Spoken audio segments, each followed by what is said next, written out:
savez comment les plus grandes sectes, comme les témoins de Jéhovah ou les Mormons sont nés? C'est à cause de la peur de la fin des temps. Vous savez pourquoi les théories complotistes se sont développées? C'est à cause de la peur de la fin des temps. Et vous savez pourquoi j'ai fait cette connerie d'aller à Madagascar pour fuir le vaccin du Covid en 2020? C'est à cause de la peur de la fin des temps. Et ce, même si je suis chrétienne, même si je connaissais la Bible, j'étais motivée par la peur et je me suis égarée dans mes calculs. Depuis quelques années, le monde semble entrer dans une période de tension sans précédent. On a vu la pandémie mondiale en 2020, les crises économiques comme en ce moment en France, la hausse du carburant, les guerres qui se multiplient comme si c'était déjà la troisième guerre mondiale, une révolution technologique avec l'IA, des tensions explosives au Moyen-Orient autour d'Israël. On voit des dégradations morales, des décadences idéologiques. Regardez par exemple la Fashion Week à Paris. Dans tout ça, il y a beaucoup de chrétiens qui se posent la question. Sommes-nous proches du retour de Jésus-Christ? La Bible parle clairement de la fin des temps. Les chrétiens ne sont pas tous d'accord sur comment cela va se passer. Voilà pourquoi dans cette vidéo, j'explique en 3 étapes ce que moi j'ai compris. On va parler des 3 grandes visions chrétiennes de la fin des temps. Pourquoi bibliquement je penche sur une vision pré-tribulationniste, c'est-à-dire des chrétiens qui vont disparaître avant l'apparition de l'Antéchrist. Et enfin, ce que les événements actuels pourraient signifier sans tomber dans le sensationnalisme ni le complotisme. En faisant cette vidéo, j'ai envie de vous dire à vous, mais surtout à moi, pourquoi le retour de Jésus ne devrait pas être une peur, mais une espérance ou une réjouissance. Les 3 grandes visions chrétiennes de la fin des temps. La Bible parle de plusieurs événements. La Bible parle d'enlèvement de l'Église,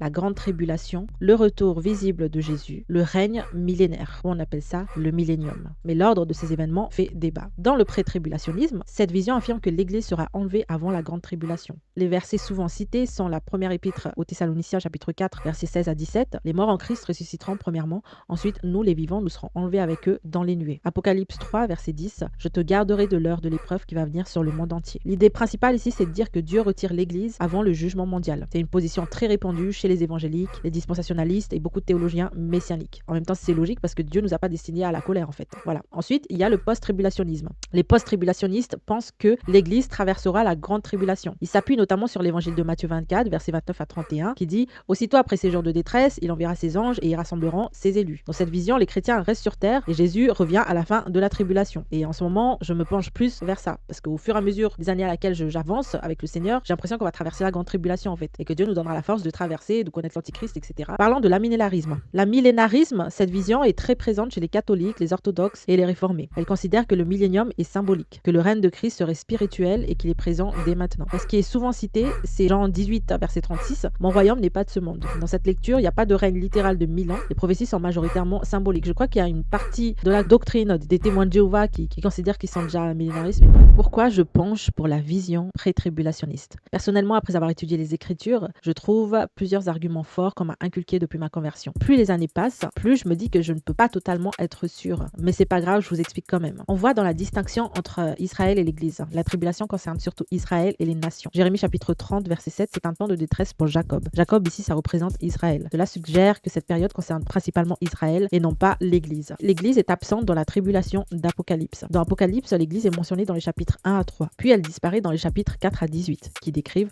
la tribulation. Cela intrigue beaucoup de théologiens. Et je pense que le livre d'Apocalypse aussi, il faut le lire conjointement avec le livre de Daniel. L'enlèvement est décrit comme imminent. Plusieurs textes parlent d'un retour imprévisible. Évangile de Matthieu 24, 42. Veillez donc puisque vous ne savez pas quel jour votre Seigneur viendra. Plus loin ou même avant dans les évangiles, Jésus dit aussi que personne ne sait quand est-ce qu'il doit revenir. Qu'il n'y a que le Père seul qui sait quand est-ce qu'il doit revenir. C'est-à-dire que même pas l'Esprit Saint, même pas Jésus en personne ne sait pas quand est-ce qu'il doit revenir. C'est le Père qui sait quand est-ce qu'il doit revenir. Si la tribulation devrait arriver avant, on pourrait calculer le moment précis. Mais la Bible insiste sur l'éminence. Les signes mondiaux actuels, prudence et discernement. Il faut être très prudent à mon avis, parce que Jésus a averti dans Matthieu 24, verset 6, vous entendrez parler de guerre et de rumeurs de guerre, de famine, etc. Mais ce ne sera pas encore la fin. Certains phénomènes sont frappants. On peut le voir aujourd'hui dans les actualités. On voit le retour d'Israël, par exemple, la création de l'État d'Israël en 1948, qui est vu par beaucoup comme un événement prophétique. La prophétie est souvent citée dans le livre d'Ézéchiel, chapitre 37, la vision des ossements desséchés annonçant le retour d'Israël aussi. Il y en a d'autres de prophéties, il faut juste feuilleter la Bible un peu. Il y a les tensions mondiales, la Bible parle de coalition contre Israël, ça c'est ce qu'on peut voir aujourd'hui avec tous les pays du Golfe,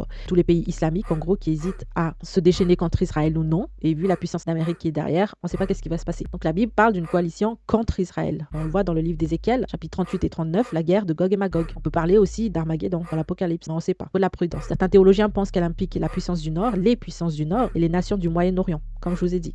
Mais il faut rester prudent dans les identifications modernes et ne pas se prononcer, mais continuer à prier. Il y a aussi le contrôle économique mondial. Un passage célèbre dans Apocalypse 13, versets 16 à 17, personne ne pourrait acheter ni vendre sans la marque. Une marque en mettrait soi-disant sur notre main ou sur notre front. C'est ce que la Bible dit. À l'époque de Jean, c'était difficile à imaginer. Ça laisse prétendre que ça peut être la monnaie numérique, les surveillances technologiques, l'intelligence artificielle. Cela semble technologiquement possible. Mais attention, aucune technologie actuelle n'est automatiquement la marque de la bête. Vous voyez, moi j'ai fait cette bêtise de partir à Madagascar parce que je pensais que le vaccin contre le Covid, je pensais que c'était la marque de la bête en fait, le vaccin. Donc moi j'étais pas vaccinée, je ne suis toujours pas vaccinée aujourd'hui, je ne voulais pas recevoir de ce vaccin en fait. Voilà, les prophéties majeures sont encore non accomplies. Selon beaucoup de théologiens protestants et messianiques, il faut encore la reconstruction possible du temple à Jérusalem. Livre de Daniel, chapitre 9, 27, l'apparition de l'Antichrist. 2 Thessaloniciens 2, versets 3 à 4, la conversion massive d'Israël. Romains, versets 11 à 26. D'ailleurs, je suis abonnée au newsletter Juifs pour Jésus, je ne sais pas si vous connaissez. Voilà, je reçois beaucoup de leurs lettres parce que je suis donatrice. Il y a beaucoup de juifs qui reconnaissent Yeshua comme leur Seigneur et Sauveur personnel. D'après tout ce qui est écrit dans Isaïe 53, certains ont vraiment donné leur cœur à Jésus. Et enfin, il faut le retour visible de Jésus dans Apocalypse 19, versets 11 à 16. Conclusion. Pour beaucoup de gens, la fin des temps fait peur.